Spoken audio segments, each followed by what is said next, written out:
Hello and welcome to Cartoonist Kayfabe. My name is Jim Rugg. I'm Ed Piskor. Going to continue our look at the Eisner Miller interview.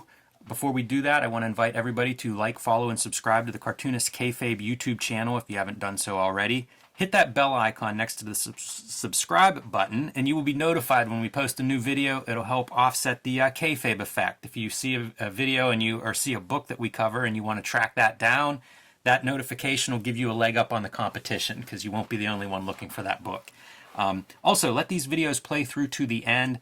That enables the YouTube algorithm to share our videos with other comic fans that might not know Cartoonist Kayfabe. It's one of the ways we grow this channel, and we appreciate your help and support in growing this channel. So last note before we dive in here is this is a series that we have been doing covering a large interview or conversation between Frank Miller and Will Eisner about all things comics. You can check back. We'll have links below this video to earlier parts of this interview. We do about 5 chapters at a clip, and we're up to chapter 16. So we have a couple of previous installments of this video. But the way these guys talk, I feel like you can kind of dive in anywhere. Yeah. So welcome to two great cartoonists discussing comics, and Ed and I putting maybe a few comments on top of those. But do check out previous installments because there's a lot of good material in this. There's a theme to these 5 parts, and it's a theme of there's a little like us versus them, cartoonists versus like the carpenters, the factory hands. And there's a lot of expressions of embarrassment in other people working in the medium that these guys have for people who are out there just punching the clock. It's there's a lot of comics history that these guys bring to this conversation and kind of legacy feelings they have about that comics history and the industry that they come into. So yeah, we will certainly be diving into that as we move along. But I like that history part, and it's interesting how different their points of views are. You'd think Will Eisner would be like the old man in the room, but I feel in a lot of ways has a different perspective on comics history than Miller, who seems much more connected to what we think of as comic book history. Eisner spent so much of his career working around what we think of as comic book industry history. Miller, he's in it, man. He's in the thick of it, Marvel, DC contracts, and we'll get some details on some of that stuff as they go. But it is an interesting perspective because I feel like Miller's the guy who comes off as the bitter old man in a lot of these looks at the comics industry. Yeah, I think of Miller is in the fight, and he's moved the needle himself, and if you are the one guy essentially like in the game who's doing that, it's got to feel like Sisyphus. It's got to feel like 300. You know what I mean? Because he's surrounded by a bunch of people who absolutely will not unionize or ask for new page rates. Yeah, this is in some ways getting really far ahead because we'll come to it later, but I think it paints, this will illustrate what you're talking about, Ed. Whenever DC introduced royalties, Miller said he went into the office, the office door was closed, he wrote on a piece of paper and taped it to the door, match this or I'm gone. And another successful Marvel artist at the time said, company loyalty, man. Doesn't matter if they paid him royalties or not, he wasn't going anywhere. Don't know who that is, doesn't matter, but it illustrates that idea of like that was a freelancer. Like every freelancer that door should have been covered in signs that said match this or we're gone, and instead he's the guy that does it, and the other guys are like, yeah, you don't have to pay me royalties. Listen, we don't know who it was, but it could have been a cog in the machine. It could have been a cog in the machine. There were a lot of cogs in the machine. Like in some ways, not knowing who it is means it was everybody else. Everybody that didn't put a sign on that door is who it was. You are Spartacus, not me and Jim. But you know who you are. They start off talking publishers. And, again, they have this really different point of view, and I think it's based on their experiences. But Eisner's just completely professional. The function of a publisher is to find a market. They're in pursuit of readership. That's what their job is. And boy, would I be happy if I agreed with him. But I don't know that that's what publishers do anymore. One of his, what he gives Miller here is, before there weren't too many guys who had their names above the title as being a thing that is pushing this market forward and evolving the publisher-freelancer relationship. it's weird because we use the word publisher to describe work for hire.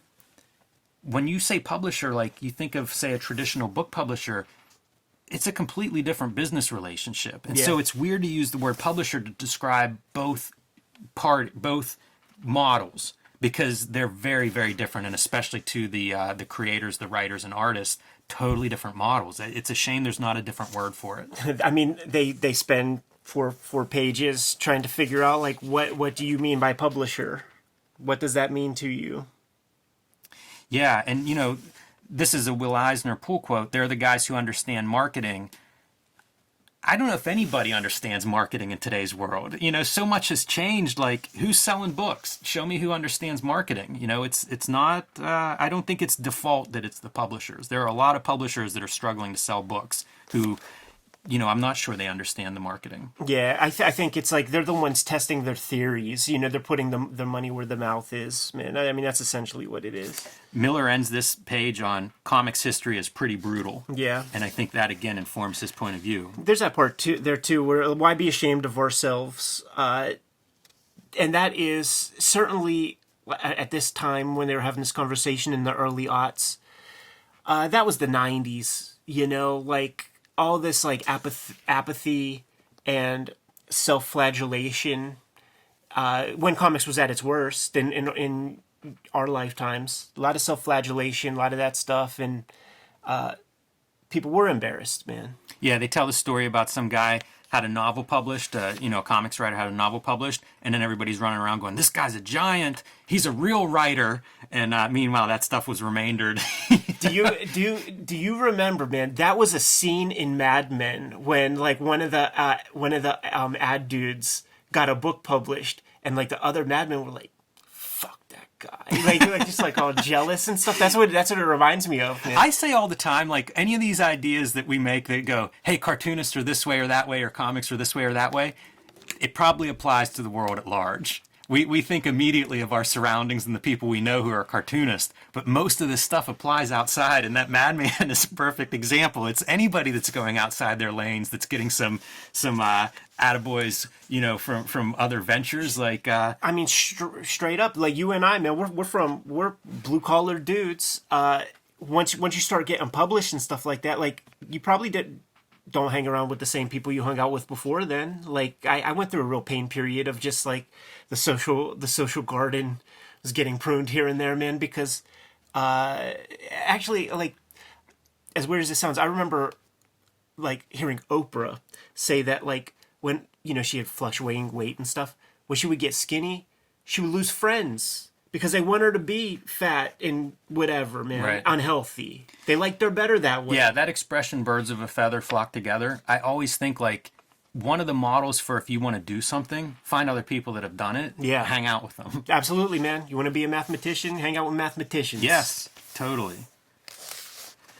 So we do go through a little bit of this kind of history of comics, history of the industry. We've talked about that in previous episodes, like Donenfeld at DC Comics. He owned it. He owned everything, and all the talent was interchangeable. And that was kind of it for a long time. That was the only deal. And, we're gonna trace through that. The alternative, of course, is, Dick Tracy shows up here. The alternative are the comic strip artists, the guys who owned their comic strip, not the ghosts or the people that were hired to do the Superman daily strip. But, that was like still comics as we understand it as a language, but a completely different business model. They mentioned this Dick Tracy, just as an example, for like how like Famous Funnies and Max Gaines, how the early page rates were derived basically, and it was by like the cost of getting the printer proof. So if it costs $5 for a week's worth of Dick Tracy strips, you're getting paid $5 to do a filler page in a comic. Right. They make those distinctions between the cartoonists of comic strips and the cartoonists of comic books in terms of religion. Like the Wasps are like daily cartoonists and things, and like how comic books was a Jewish medium.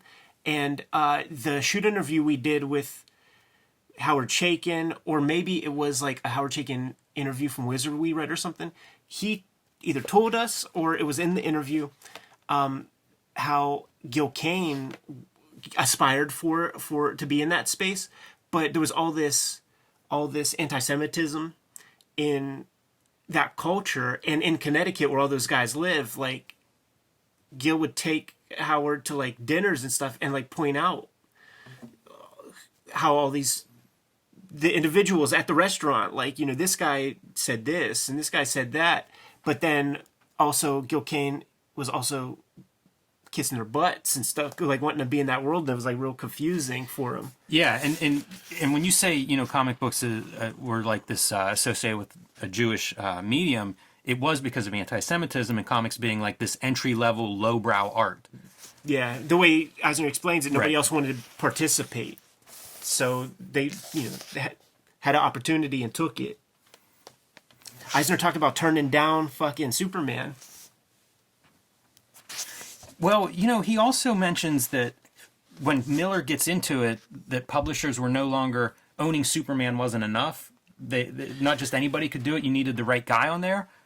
I don't agree with that. Well, like what they're talking, like, And I feel like there are thousands of issues that have been published since this interview that will back me up, and that there have been thousands of creators roll through Superman. If it was really dependent on a couple of people or you know, brands of these cartoonists, that'd be one thing, but that's not the machine. But here's the thing though, like it starts off and it's the phenomenon, and then it starts at a base level that's very, very high, and it's diminishing returns after diminishing returns after diminishing returns, and even the TV show didn't exactly do. It didn't like move the needle so much with the actual comic book. Like it was still dying and dying and dying. Neal Adams comes along, adds a little touch, the numbers go up. Frank Miller comes along, it goes up more. Like that's sort of what he's talking about. So like Frank Miller then puts Batman up at another high level, and it's been slow diminishing returns ever since. So it's just like this cycle, you know. So that, I think that's what he's saying. Like you could get creators in there that'll move the needle and put those sales back up. But it's hard to predict who that creator is. You know what's funny is this reminds me of the Jim Shooter deposition, where it's like one artist is what would sell more books at that time. You know, this is talking about the early direct market in the 80s, and specifically Barry Windsor Smith fill-in issue.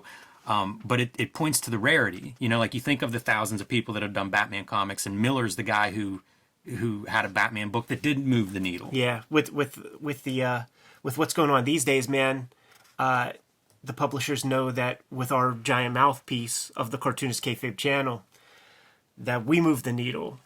So those calls that keep coming in, listen, you guys. Is there a Batman announcement you want to make, Ed? I'm just saying, it's nice to be asked for things, man, but you gotta romance us in order to get us to make your books. See Hulk Grand Design. Yes. Buy Hulk Grand Design.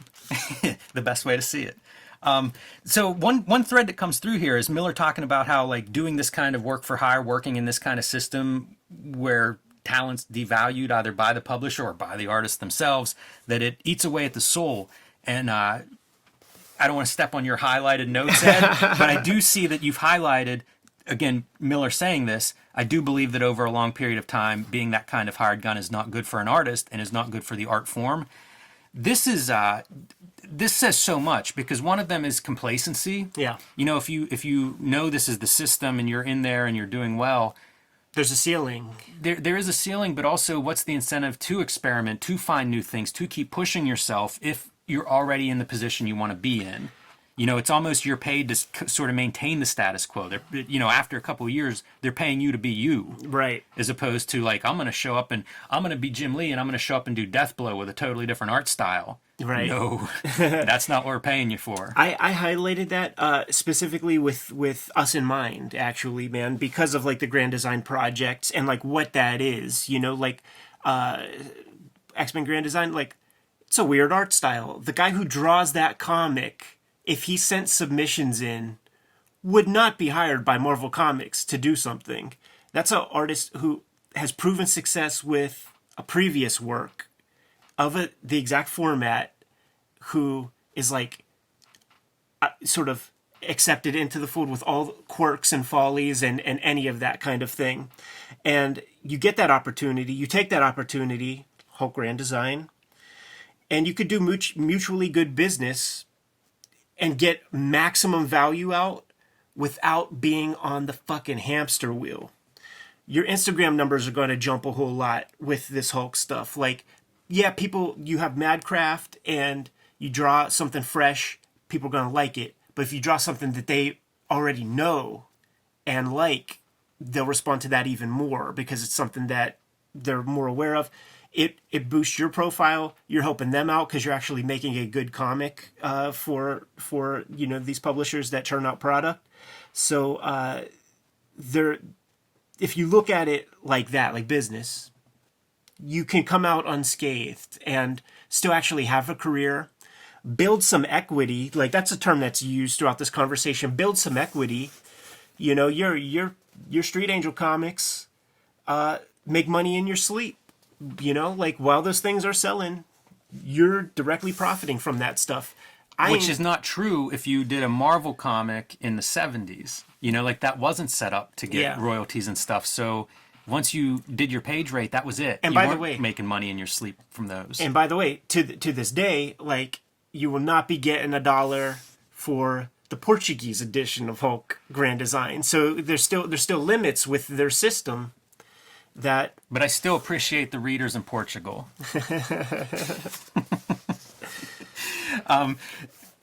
Getting back into this interview, it's interesting because Eisner brings it back to Batman. Yeah. And this idea of, like, this is after the second Dark Knight book. So after Miller has gone back and done another round. And is working on Batman Holy Terror. He mentioned it in previous chapters.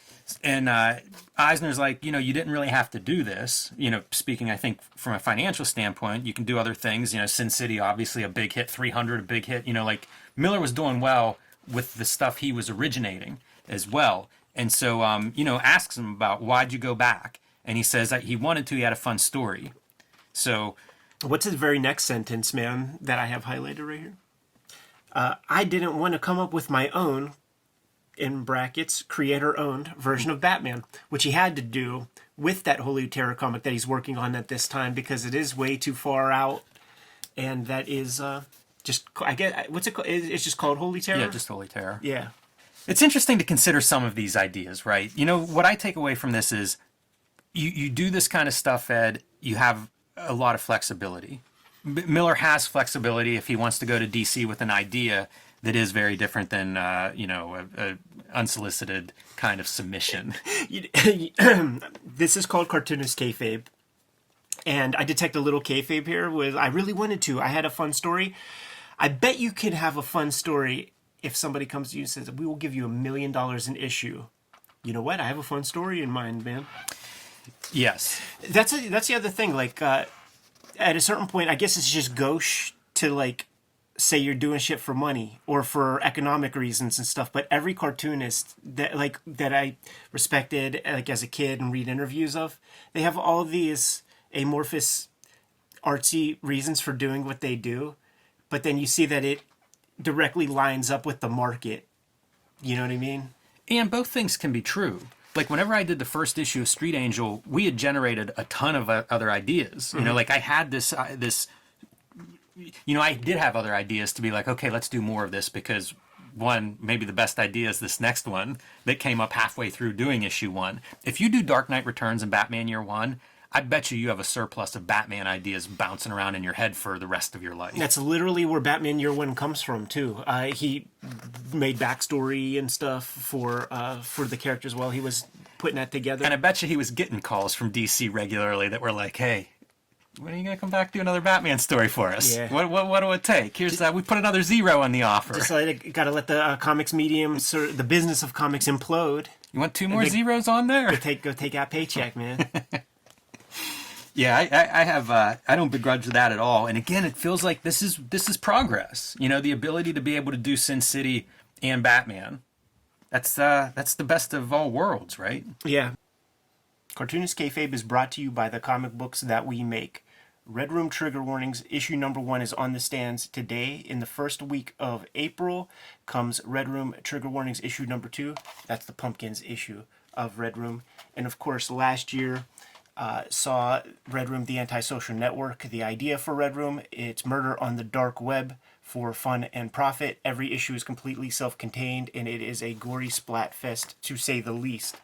The rest of the Ed Piskor bibliography that is currently in print, you have 3 volumes of oversized X-Men Grand Design retelling the entire story of the X-Men saga up through the origins to Days of Future Past, 4 volumes of Hip Hop Family Tree documenting in a very linear fashion the history of hip hop and rap music, and WYSIWYG, Portrait of a Serial Hacker, charting the life of a computer hacker from the earliest days of high technology up to WikiLeaks. Out in stores now, Jim Ruggs, Hulk Grand Design Monster, issue 1, the first half of the Incredible Hulk lore, out on the stands as we speak. Various flavors. The Peach Momoko is coming out soon. How's that work, Jim? April 14th, it'll be in stores everywhere. April 16th? 40 pages an issue documenting the history of the Incredible Hulk. There is a banger on every single page. Get it while it's hot. This thing is not going to be in the stores for long. And before you know it, comes Hulk Grand Design Madness with some very cool variant covers by Ed McGuinness and Jeff Darrow to kind of goose those bookshelves in your local comic shops. And the rest of the Jim Rugg bibliography in stores now. Plain Janes with Cecil Castellucci, and rapidly going out of print soon. If you see it in your comic shops, get your hands on it right away, man, because we don't know when this is going to be back in print. Street Angel, Deadliest Girl Alive. Get these numbers up high on those Amazon charts. We love seeing it. We thank you so much. We appreciate your patronage. And now that we're done paying the bills, let's get back to the video. This is another where you turn the page. We're at another one of those great kind of loggerheads, where Eisner is the bougie dude who wants comics to be, you know, this highfalutin medium. Like, you see, this is his quote right there, and Miller is like, I want comics to be cocky, full of itself. He talks about liking the sort of vulgarity of comics. So it's that they have that yin yang sensibility. Yeah, a fair amount of arguing over, even I think Eisner goes back a couple times and refers to semantics is what they're arguing over. Yeah. Not my most interesting thing, but there are insights. You know, like Miller talks about the future and how we moved into the future, and says there's a lot of people in comics are far too reverent to the comics they grew up with. I think that's true. Mm-hmm. And, you know, I think that's true today, too. It's interesting reading this because it's 20-year-old conversation, and then like seeing like what were they right about, what hasn't changed at all. One of the things that he says, and I almost feel like it's poking the bear, is Miller says something like, you know what, we don't even need more bookshelves. Like, let's stop doting on hack work that was done in the 40s. Yeah, I don't know how I feel about that, because at the same time, like, we live in a golden age of reprints. So, yeah, but sorting that stuff out, like, it is. That's the key. It really is. That's the key. And there's so much stuff. You know how you figure out what's good today? Wait 20 years and see what's still around. That's how I manipulate my television watching schedule. Is like, okay, Mad Men's been off for a bunch of years, and I still hear people talk about it. I'll check it out. See any of those old Batman comics. Like, we talked about it in like a Dark Knight episode or something, where Frank Miller's talking about, you know, I'm trying to bring Batman to what it was. And it's like, what are you talking about? Because all that stuff, almost every Batman comic from back in the day, is turds. It's garbage. It's unreadable. It's boring. It's uncool. It looks good. Some of it. Yeah. Dick Sprang stuff. Yeah, man. With Charles Paris inks. Yeah, oh yeah. My favorite Dick Sprang. Isolate that audio. They talk a little about sort of Miller's experiences going through Marvel, showing up with his submissions of crime comics, but taking whatever he could get because like there just weren't crime comics happening at that time. Yeah, I'm so mad. Like, we have this chapter of Apple 5. We showed it off several times, and I just hate that it's that image because it's chapter 9. Like, let me see the other chapters. I made Dave Cho ask about it, and he's like, "What are you talking about?" Because like when he got dinner with Frank Miller, and I took a bunch of pictures. He said he showed that stuff to Miller, and Miller was like, yeah, stuff will not be being reprinted anytime soon. But it looks like I would love to see that. It does look really cool. Good lettering. You know what's wild? This particular panel and this character, I see McFarlaneisms in it. Sure. Like that hand. Totally. Some of those finger details. Totally. It also has Charlton Comics vibes. Like I could see this artist getting hired to do romance comics for Charlton. Not quite what happens, man. He gets hired to do Twilight Zone comics for Gold Key, but close. Yeah. I'm not sure who says this. Feels like it's a McFarlane pool. I think from now on we should stop arguing that we're valid. We just are. This is a cool thing to experience. This happened in our life. This was the argument when I was a kid. Mm-hmm. You know, the idea that this is an art form. This conversation really doesn't happen anymore. Yeah. At least not around me. Yeah, it's what's the title of that Fantagraphics? Yeah, we were right. We told you so? Oh yes, we told you so, yes. Yeah, that's what I feel like, and that's kind of awesome. You know, I feel like that is something I witnessed. Right. Yeah, and upon reflection, it's like these kind of conversations makes you realize that in a way, because it's kind of slow moving, like when you're going through it. But absolutely, man. I mean, you know, I know people in academia who are getting credits for courses involved in comics and the medium of cartooning. I can't imagine like the number of college classes that are offered like this semester across the nation that are in comics in some way, whether it's history, art, literature, any of it. There's so many of them, and like that was unheard of.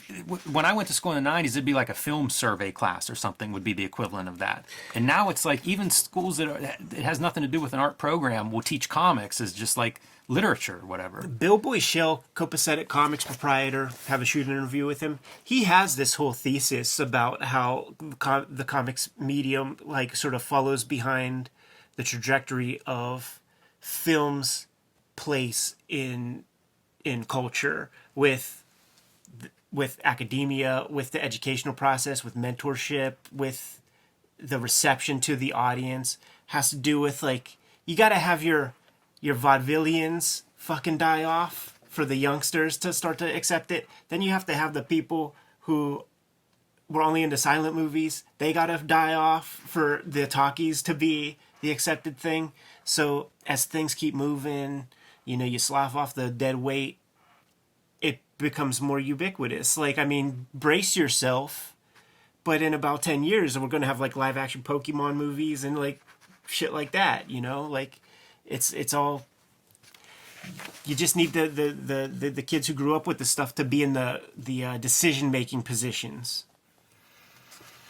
All right, man. Chapter 17, Shop Talk. Yes. I love this first line by Eisner. I could never work with somebody else. I think that a lot. But you used to run a shop. Yeah, that's this is fun because we get into some of the shop and how it worked. And, you know, Eisner almost being like a teacher and keeping everybody on point and doing what he wants them to do. And one of the revelations here is he's going to pay the shop dudes salaries instead of page rates. Very innovative idea. And his reason is quality is a concern. It's not just deadlines. So, you know, the guy who's getting a page rate doesn't want his micro payment to be, oh, now you want me to redraw this page or this panel because it's not good enough. And I'm still just getting, you know, $5 now for a page and a half of work. You do a salary, and guess what? Bob Powell's happy to, yeah, sure, boss. You want this panel redone? Doesn't matter what I'm drawing. I'm getting paid the same. So, sweet. We did a snuff video, CGC snuff video of Police Comics number 13 with Warren Bernard. I've seen plenty of DC Golden Age books. Seen plenty of Atlas Timely books. That was a better package, than than any of the Marvel DC stuff. Cover by Reed Crandall. There are marks on that cover that are Will Eisner marks. There's like some shading on the upper thigh that is the train track shading that Will Eisner does. It's his hand, so he's bringing that energy in, and he's probably touching many pages in those things. The quality comics, the stuff that he put together. The entire product was a superior product. You had Lou Fine, you had Reed Crandall, Bob Powell. You know, you had some fucking Jack Kirby. Yes. Yeah, it is noteworthy because, like you say, we've looked at a lot of Golden Age books, and they don't all look like that for sure. Ran a shop much like a class, like running a school.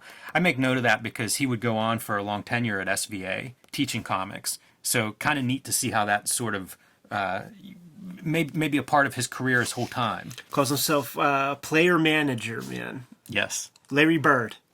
there you go. This is fun. Nobody had passion. Miller asks him about the other guys working in comics at the time, and he says, I was the only guy I knew who believed that this was a lifetime career. I wonder how kayfabe that is. Like, when did he decide it was a lifetime career? And it just feels like it could have easily been later on. Where he kept, he did good work. The salary thing, very forward thinking. Whenever he switches to the spirit, again, I think that's a forward thinking move because conventional wisdom was, you've got a good business here. What are you doing? But I wonder, like, when he realizes, like, yeah, this is it. Same issue of Police Comics, man. Check out that video. We see what his spirit strips look like. Pretty by the numbers. An evolution of his Hawks of the Sea type stuff. Very, 9-panel grid type stuff. The reason we cracked it open was to look at the Jack Cool front piece, a Plastic Man, and you see the wild splash pages. You see the interesting storytelling bits that Eisner adopted from him. We state that claim in that video. You can't tell me that Jack Cole doesn't have passion for this shit. Like the level of thought he's putting into that stuff. And I feel like there are some other guys, like, I think Basil Wolverton made real, like, interesting kinds of comics and stuff. Yeah, and if you question his passion, like, go read those Fantagraphic books that document, like, his early, his experiences, because, like, everything was stacked against him. He's in Washington State, which never happened. There's no FedEx, or Oregon or something, sending samples to New York that are getting lost, that are getting revised, that he's not getting paid for. And good luck tracking down payment when you're 3,000 miles from the guy with the money. Yeah, in 1940, 1950, and sticks with it. It really doesn't get his due until decades later. Shouts to Glenn Bray. So, yeah, there were certainly a couple other passionate people out there. I don't think Kirby could do anything without passion. Right. So some people probably are examples of that. Hey, Eisner says he created a graphic novel. I highlighted Johnstone and Cushing as like an illustration advertising agency that I hear a lot of. One place you'll see it is in some of Dave Sim's Glamour Puss, and like ruminating on some of the history of these illustrative techniques that would come into daily comics, especially the Alex Raymonds and things. So I've always heard that from Neal Adams. Neal Adams is another one. Like, it's a long distinguished agency that was known for their great illustrations. So thought it was fun to see that pop up because you'll see it around the fringes of comics history here and there. Miller acknowledging, when he came into comic books, that's what he wanted to do. Right, but also saying that, like, all those guys were really keeping their lights on, doing ad work, doing piecemeal stuff for Neal Adams Continuity Associates, man, doing, little storyboard nonsense and stuff like that. Joe Kubert was running a shop at the Kubert School, Telegraphics it was called, and had the best students down there in the dungeon. That's really interesting because you don't hear as much about that. Yeah. But between the comic shops of the Golden Age, and I mean where they were producing them, not where they were selling them, and the advertising agency and the influence those agencies had, it's kind of neat that you still have the Neal Adams. I mean, huge influence in comics history. Joe Kubert doing it. You don't hear much about these shops that did linger, that did continue for way past the Golden Age. It's pretty interesting. There's a lot of comics history that it just is not documented, despite fandom, and I'm grateful for every word that they've recorded, but there's still a lot that just isn't on record. I would always read these interviews with the cartoonists that I like, the independent cartoonists, and it's like, yeah, I subsidize my living with illustration and things, and you never knew really what that meant. Like, I want to see, I feel like there's some secret work out there by, Charles Burns and Dan Clowes and stuff that they're, like, totally not happy with, like, maybe coloring book illustration that they keep their mouth shut about. Seriously. yeah, I'm with you. I know. I laugh because I'm aware of some of this. Yeah. My highlights on this page, Eisner saying, In 1942, everybody in the comics business was doing it only because it was a way to make a living. Cut to Miller. In my generation, they were doing it despite the fact it was not a way to make money. That's so funny. I mean, that lingers. You know, that idea that you can't make money in comics? Like, I hear that when I visit schools. Man, every 19-year-old at the school is eager to tell me that nugget. Just people in the business and stuff, man. Like, I had a phone conversation with Fantagraphics not too long ago, and I thanked them because it's like I now like have a place to stay forever that's paid off. And what I said to them was, like, in spite of everything that I've done so far, full season of stuff on Adult Swim, Cartoon Network, giant Nike ad campaign, a lot of stuff. The biggest checks I ever made at one lump sum, the top 3 are Fantagraphics checks. And they were like, I don't think anybody could say that. Like very few people who work with us could say that sort of thing. But it's possible. It's possible. Yeah, I always try to stress that. This is not an easy business to make money in, but it's not impossible to make money in this business. Yeah. Hawks of the Sea, man. That's a strip. I have the collection of all. It's a kitchen sink collection that has all of the existing strips that they had and found at the time, and they even have print blank pages like in the in between spots where it's missing.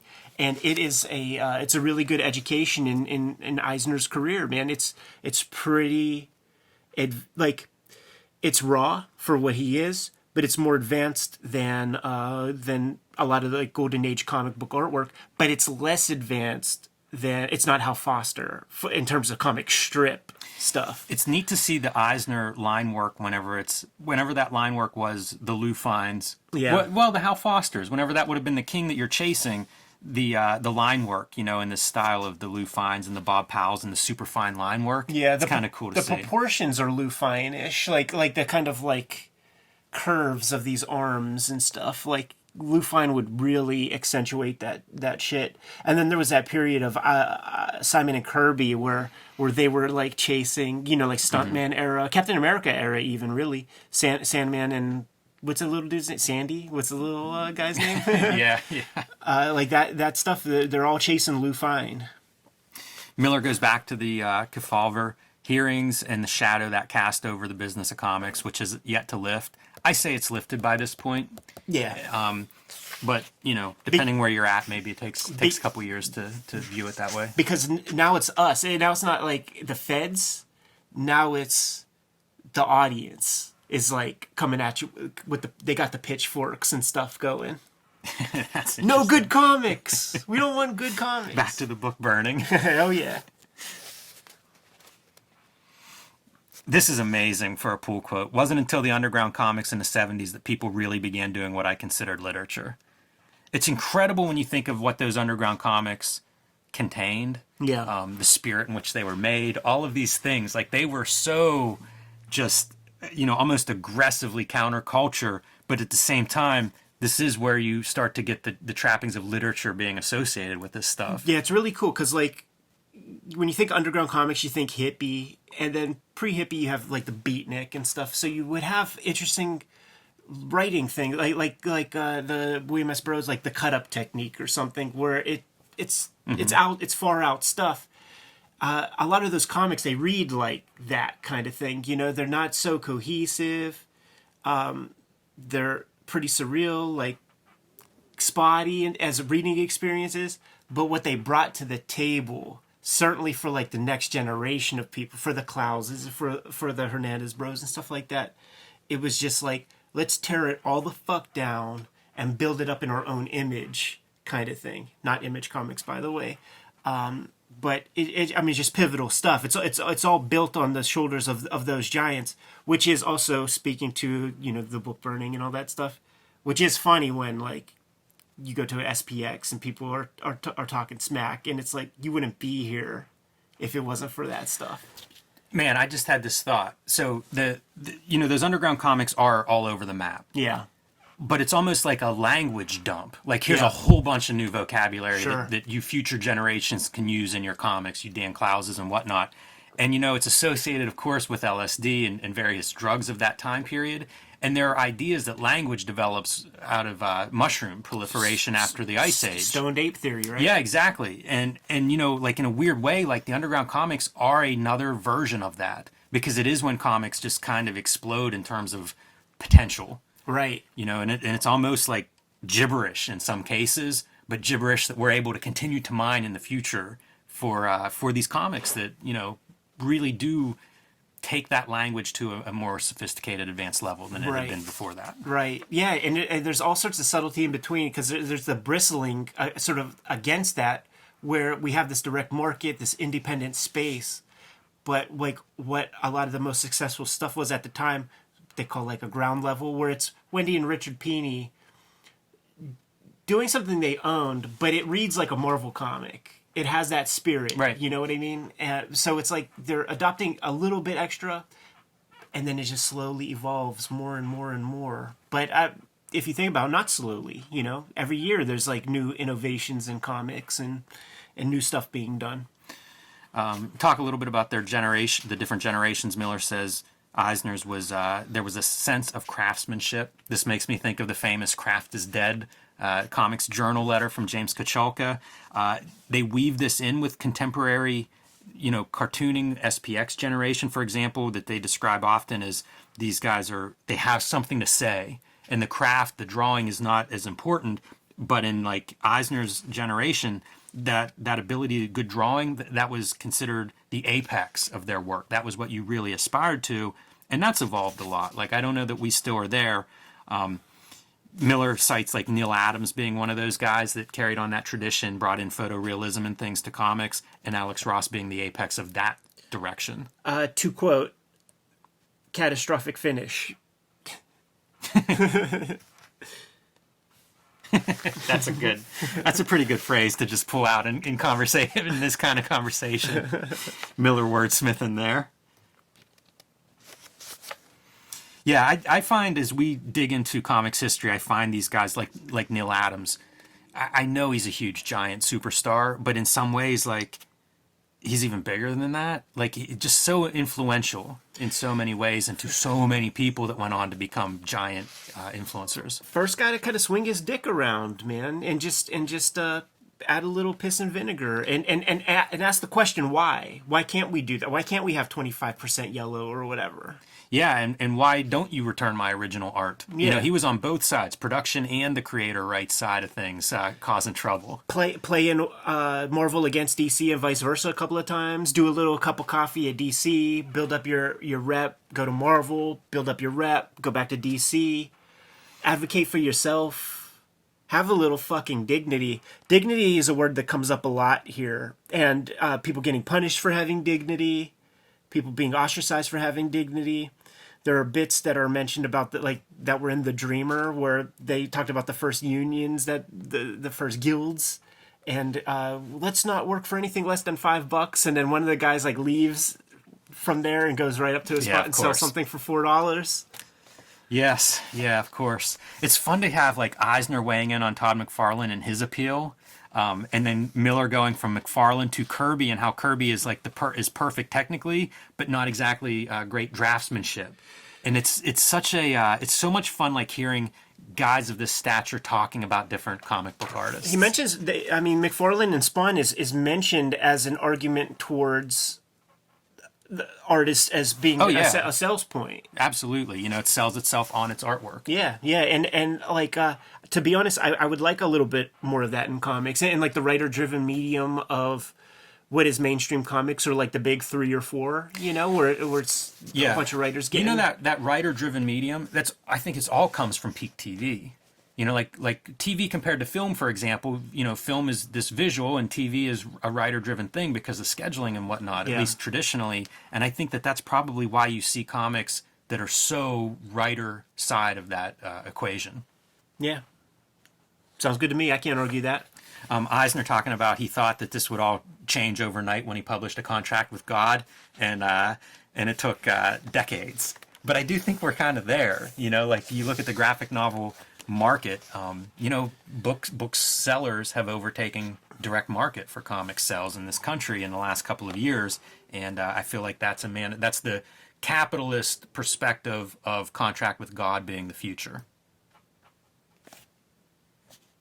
And Eisner clings to that literature. For him, that's the high point. It comes up again and again. It's funny, we're 200 pages into this interview, and you see certain things that these guys keep going back to. Right. And I think literature is one of those things Eisner latched onto early as being a value, and pretty much carried that throughout his career.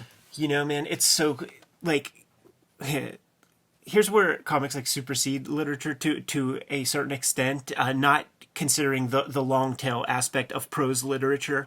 Like, I've been invited to many like literary festivals with proper prose authors and like prose authors of the highest esteem, and I have amazing stories that I'll just have to tell like after like some of these old timers pass, because it would be probably pretty embarrassing, but super funny.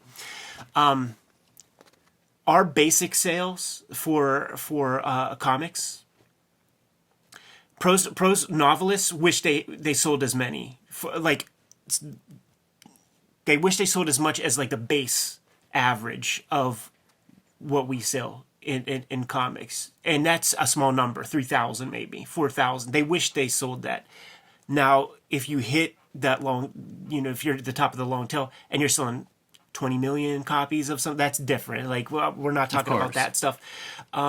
Having the imagery to go along with your work as a sales tool cuts through so much chaff. Like, we just don't respect it. You have to go to these literary festivals, man, to like really understand it and respect it, because the climbers that are prose authors and what they have to do to get a little bit of attention, it's fucking disgusting. But I say that from the perspective of a cartoonist, where it's like, look at my comic, take a look, 2 seconds, man. You're in or you're out. They're using the same words that next Joey Jerkoff is using. So they have to like agonize over the copy on the back cover, and they have to have their like spiel pitch, and they all come off as like vacuum cleaner, door-to-door salesman type motherfuckers, man. It's pretty gross what the prose author like has to do to kind of get a little bit of attention, and it makes you respect the comics medium even more for like what you don't have to do in a lot of ways. It's so funny as you say that. In my head, I'm going, man, I bet I could learn a lot about like selling my books from that. Because think of how bad many cartoonists are. I tried to learn how to talk about my comics because I would witness this at shows when people would come up and be like, what's your book about? To the people around you, and you hear some of the answers that come out. Right. It's like, I got to learn how to answer that question. Sure. And I bet you if you take away the pictures, you really got to learn how to answer that question. Yeah, but here's the trick, man. Don't look like a shield or something. You got to figure that part out. Like, don't look like you're trying to sell, like, upsell me on better brushes to fix on the tip of my vacuum sweeper. I have Miller highlighting, in the world of comic books, troublemaker means someone who has some sense of dignity, which is what you were saying a minute ago, Ed. Yeah. And again, Neal Adams is the name that's most closely associated with that quote. He's talking about some of these things, whether it's wanting artwork back, unionizing, just all of it. To this day, there's like a lot of chatter, a lot of feedback. He's continuing to like do things, man. Like, I think he sold a bunch of like a comic as an NFT or something, which is a revolutionary thing that people are bristling at, shitting on right now. Watch what happens when your airplane ticket is an NFT or your concert ticket's an NFT. Like, you're gonna be participating in this at some point, and there's Neal Adams like at the forefront of that part too. This is a fun piece. If you had a choice between getting 100 pages by John Buscema that are magnificent or 500 that he crapped out, Miller would rather have the 100. But this industry, this business is set up in the opposite. Mm-hmm. And, it's right. I think that's a pretty accurate statement. Yeah, it is. It is. And it's the cool thing about a career. Like, there's that part where Miller's talking about doing like jobber comics for like 4 or 5 years, built a big rep, and then, special projects for the rest of his life. You know, like no more monthly hamster wheel. Says he even stayed on. He thinks 1 year too long, that he wasn't as engaged the last year of Daredevil. Interesting.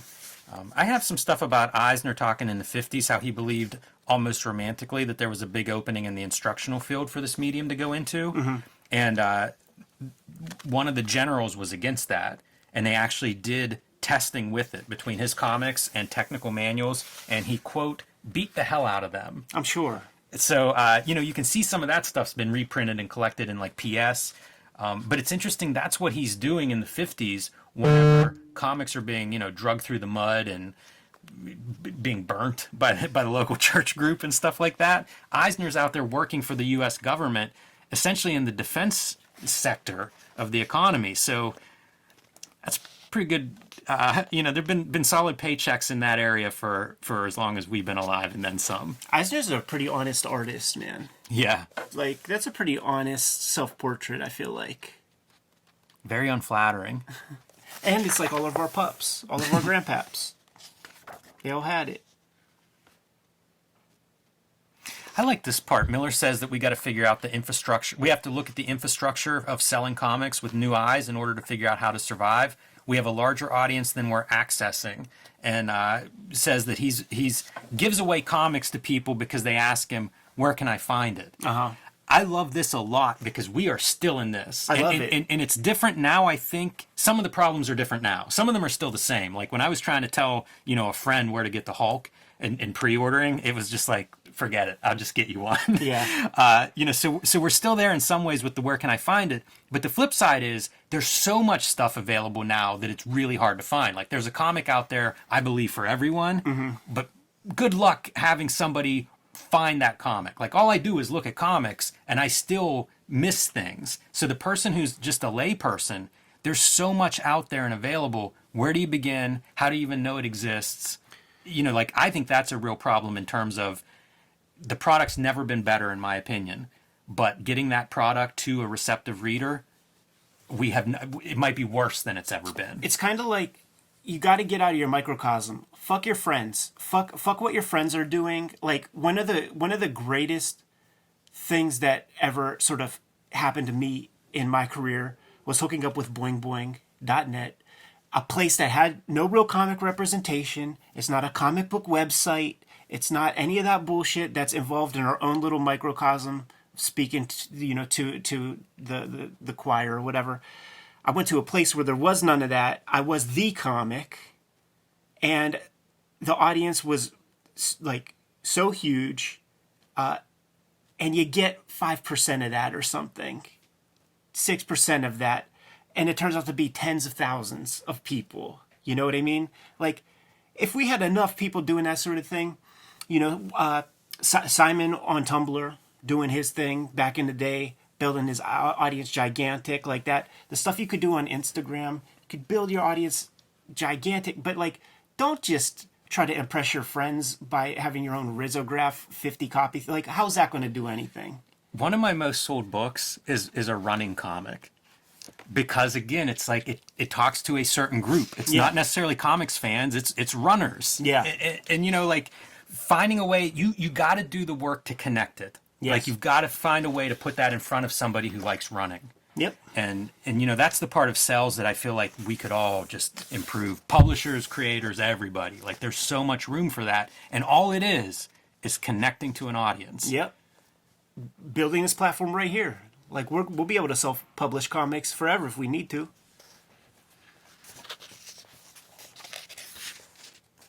We talked about a lot of the stuff that's in these final two chapters, like throughout the conversation. Eisner owns up to rejecting Superman. Yes. That it came across his desk, and he was one of the many people who passed on that. This is the talk, I think in the beginning we were talking about anti-Semitism and how that affected early comic book time period, and that's a lot of what this chapter is. Yes. And it also talks about so many of these stories, because like sometimes you'll see comparisons between like, like Superman's story with old religious stories and why that is. And, it has to do with, those are the stories that have been around for thousands of years, these religious stories. They inform everybody that's telling stories. So of course that seeps into comic books. I remember we were speaking with Caitlin McGurk at Billy Ireland, and she said like the first comic she ever read was the Stations of the Cross stained glass windows in church. A triptych, three images that told a story. It's so true. It's so true. There's a great comic about that, and the name's slipping, but maybe I'll add it in post. But I can remember going to some of those churches in Paris when we were there, and like that's what I would look at were the stained glass windows that were like graphic novels, man. You could just go around like spin 360 and get like an entire story. It's like pages of that stuff.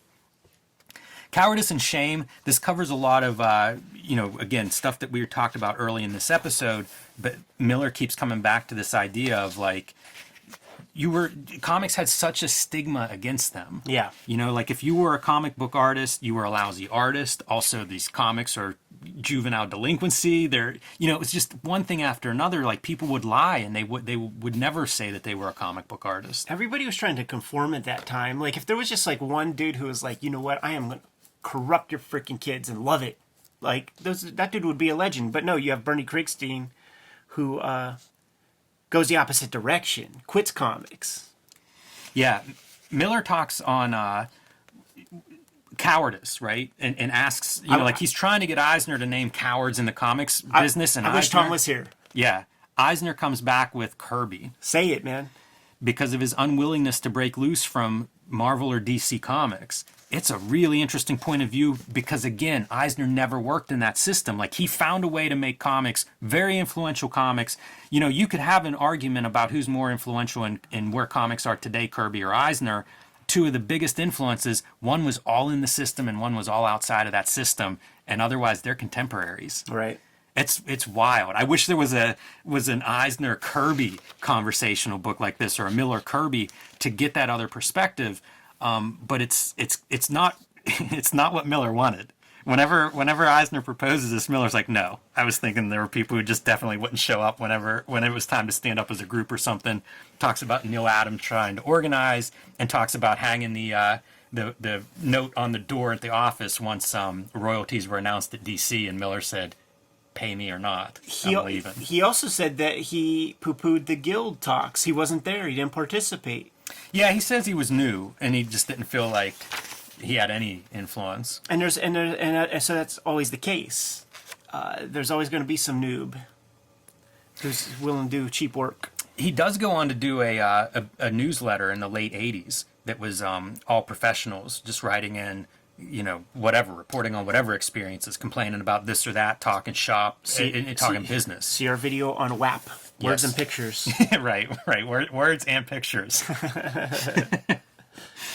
I love that newsletter, by the way. That's one of those documents that just crossed my path, since we started this channel, and really was like, that is some comics history right there. Yep. I'm surprised that's not more widely discussed or known. It's findable, so like, go read that if you want some behind the scenes of how the comics industry was. It's the Dave Meltzer dirt sheet of comics. It really is, written by guys who were there. Yeah, not Dave Meltzer. Sitting there watching everything happen.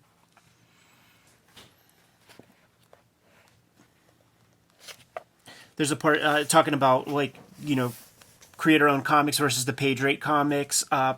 Eisner properties. We're building equity, and that's exactly what it is. Like that's how I've begun to see my works and stuff. And like each comic is it's like a stock or a bond, and like when it's profitable, like it's varying levels of profit. Some stocks go up higher than others. But once you're in the black, you're in the black, man.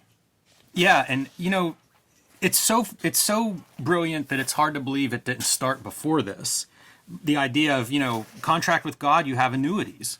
Those royalties, as you say, once it's in the black, like you're getting paid, and it's yours. If you decide to move it to somewhere else, to do a different format with it, to do the artist edition, whatever it is, you get to do all that. You make a deal with Dargo in France, it literally doubles your income. Think of what Eisner got paid for the initial publishing of The Spirit, and then what he's gotten paid for The Spirit ever since then, and what his family is still getting paid for The Spirit. It's man, whenever you do that, and then you look at Jack Kirby, and you just think like billions, billions that his stuff makes, and he doesn't really get any. I know he got a settlement, but that settlement was I mean, $60 million or something. It wasn't billions. Right. And it just keeps churning. It just keeps churning. And in all of the deposition talks that we do and stuff, like, there's this thing about, like, complaining about, like, little incidental characters and stuff. Like, Groot was an incidental character in, like, one comic in the 50s that wasn't used anywhere else. And then, you know, it's in one of the biggest Marvel movies. So you can't poo-poo this stuff when these guys are like, yeah, I created this character and this character and this character. Like, they talk about intellectual property, and Eisner explains how it's just property. That's what they called it back in the days, and that's how those publishers would sort of view it. You know, like, I own the Superman property, and I can hire and fire anybody else besides me. And they talk a little bit about the downside of doing something like a comic strip, of being like, you sort of have to be the same. Do the same thing over and over and over. He talks that smack on Charles Schultz. It was kind of the same. The last strip was kind of the same as the first. Yeah, year after year, same thing. Look at Peanuts. That's some. You get some pushback on that one, probably will. Yeah, and there's a little haterade in that piece, man. There's a little bit of that in there, I think. Man, they go back and forth too. Like, Eisner digs in. Miller tries to defend that strip, and quite an evolution for a strip. The drawing changed, you know, and Eisner just doesn't budge. Not that much. He keeps, yeah, he's shitting on Charles Schultz. Because, you know, like Peanuts, it was like the reason why all kinds of strips had to spare down their artwork and stuff was Peanuts related. Yeah, that's a chicken and an egg, though. Was it that Peanuts was built well in terms of, like, it would work as a postage stamp size? Or did that initiate the postage stamp sizing of comic strips? Right. A little bit of Milt Caniff comes up. Yeah, because he can't draw his strips the way he wants to because of Peanuts. Yeah, he was and very the postage sad. Stamp size that we were just talking about. This is amazing. For Miller, looking at the future of comic strips is kind of like asking about the future of the Nickelodeon or something. Yeah. Man, how things have changed. You know, like these guys, you know, the Kirbys and the Eisners, like, man, whenever they start making comic books, the comic strip is the thing. Like, that's what you would aspire to. That would be the greatest form of comics.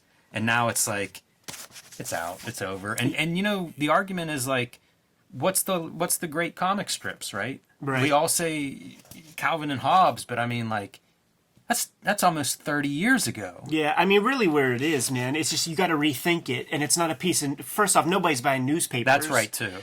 So you got to rethink it. And having that scroll on Instagram where you could have 10 pictures, person who used it the best, once again, it's Simon, dude. Like, when we were all fucking running around like chickens with our heads cut off through COVID, he sat down and worked 20 hours a day some days to draw 10 images of a sequence every single day for a year. That's Crisis Zone.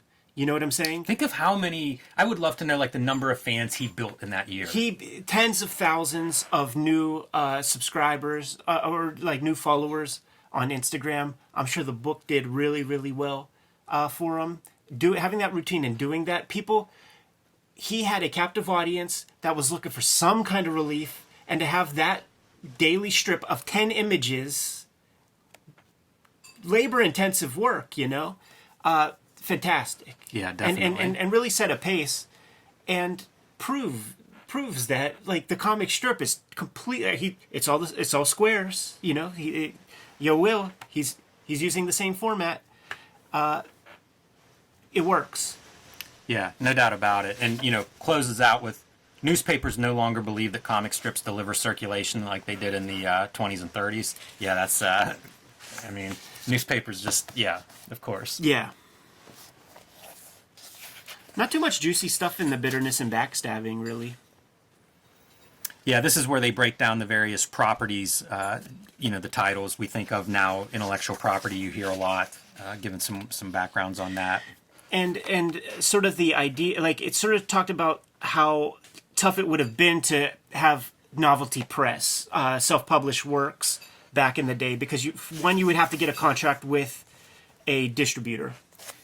Distributor isn't going to touch anything, man, if they don't take 3,000. So you have to have the capital up front to do 3,000 copies. No. 300,000. 300,000. Okay, yeah, 300,000 copies. This reminded me a lot of the Wrestling Territory stuff, because it was the pulp market's dying, but they had something that was valuable, and that's the distribution contracts. Yeah. And it reminds me of, like, you hear about Vince McMahon buying out these territories. All he wanted was the television contract in some of those places, and it feels like that's kind of the similar model, Yeah. to emphasize how important distribution is. And it's kind of cool to hear them talk that distribution stuff and how certain distribution changes did change what comics could be made, particularly the direct market, of course. Gotta be strong enough to withstand the return of maybe 100,000 or 250,000 copies. One of the things I did in Hulk was went through all of the U.S. Postage statements that they would do every year, and they would include, like, the total number of books printed, the total number of paid circulation. The highest numbers would be 500,000 for total prints, and they were eating. There were 200,000 copies not paid in a print run that size, which is wild. They break that math down in here where it's like, it costs 3 cents to print it, and you sell it to the distributor for 5 cents and stuff, like micro payments. You really did have to do those hundreds of thousands numbers to get to that point. Eisner says in the beginning, you had an idea and you had to give it away literally to a publisher in exchange for the promise of work. Yeah. In a career, like almost everybody, musician, everybody, like your first, unless you're a phenom, unless it's so clear that people are going to make money off of you, which is possible with the internet, SoundCloud rappers and shit like that, it's possible. Get a lawyer to negotiate that first contract. Yeah. Yeah, but more often than not, you're kind of giving it away in a matter of speaking. You will be able to get a deal and or renegotiate if you've proven that your thing is valuable and they want that next one. Romance me. Yeah. I always say, like, and you see it with, like, I use, Adam Sandler's and Will Ferrell's, like, you do the first one for free and then you're paid to do that act again over and over. Comedians, musicians, you see it everywhere. It's like, that's kind of the nature. Usually people pay you for what you've done as opposed to necessarily the new thing that you're trying to do. Miller gives Neal Adams a lot of credit for changing the way we think. And I like that. I like those kind of thoughts. Yeah. Phil Souling did profoundly change things. I love seeing that come up because, again, like Phil Souling, for anybody unfamiliar, was kind of the father of the direct market system, the non-returnable system that changed everything. That meant you didn't have to do 500,000 and lose 200,000. It meant you took pre-orders. And if you knew 17,000 people were going to pay for this thing in advance, you print 20,000. And you don't lose your shirt, and you don't have to take out a gargantuan loan in order to cover hundreds of thousands of print run. And it really did change everything. You no longer had to aim for, like, the lowest common denominator. Now you could really do, like, this is very specialized work. We'll do an interview between Will Eisner and Phil Souling from the Shop Talk book in the future. Yeah, I think that's a big one. The last thing that I wanted to just mention, and we scooted by it once, but I wanted to come back to it, talking about when Miller does Batman and says that's a very courageous thing, Eisner says, on the part of DC Comics, considering, what you did. And Miller says they were desperate. The book was in the toilet, and Eisner says the motivation is always desperation. And I kind of think, like, we've talked about, like, Joe Quesada's run at Marvel and how when he shows up, man, cool stuff everywhere. New creators, new books, new ideas, all this stuff. And then, I don't know, like, it seems to be not that way now. And I wonder if that's a reflection of desperation. Because he gets in there, like, late 90s, early 2000s. It is dire times for the comics industry. And you look around now, and it's like the last couple years we see direct market sales are up.